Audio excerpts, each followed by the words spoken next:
We're being invaded by giant orange flying squids. Everybody run! Save your Sims! Hello mares, welcome back to another Should You Build It episode.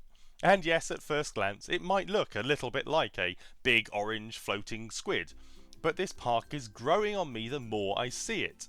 And I can imagine it being the kind of place your Sims would gather on the green with the lanterns around them to celebrate the Lunar or Chinese New Year.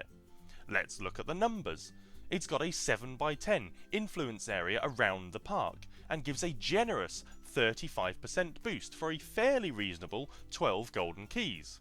It is an iOS exclusive park though, so you will need to bear that in mind. Heading on over to the roads grid, we can see it takes up a fairly standard 2x2 area, and the front of the park joining the road is also the walled side with the entrance on it, which makes good sense. In fact, the wall stretches all the way around the central green area, and the park is eye-catching and interesting to look at from any angle. It also works really well with the monkey statue and the dragon park from the Lunar New Year Parks Pack 2. They're all the same size, they look interesting, and you could easily use them in either a Chinese New Year themed area or to provide a central village green style focus for a small residential area.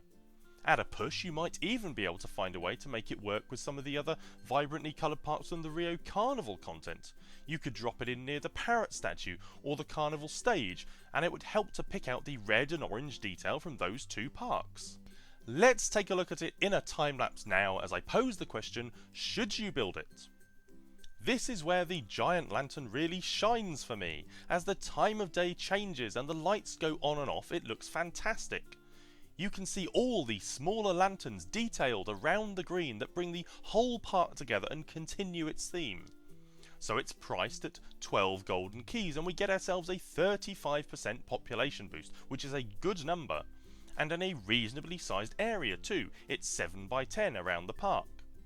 Compared to other parks with those kinds of numbers like the basketball court, Dolly the dinosaur or the delicacy market, I think it matches up pretty well. They drop in at 6x10 and 8x10 areas for 25 and 30% boosts, with prices of 600 SimCash, 700 SimCash or 32,000 simoleons. So those three parks are all a substantial investment of resources if you want to go down that route instead. When you look at the whole then, what's not to love? The giant lantern is decent value, and what city wouldn't be complete without a beautiful and really well detailed giant orange floating lantern. Should you build it? Yes. That's it from me this time around, mares. I hope it helped you out. Let me know what you think of the giant lantern in the comments below, and do go and check out my video on how to get the most golden keys out of your Vooz tower if you need to save up. Have a great day, I will see you next time.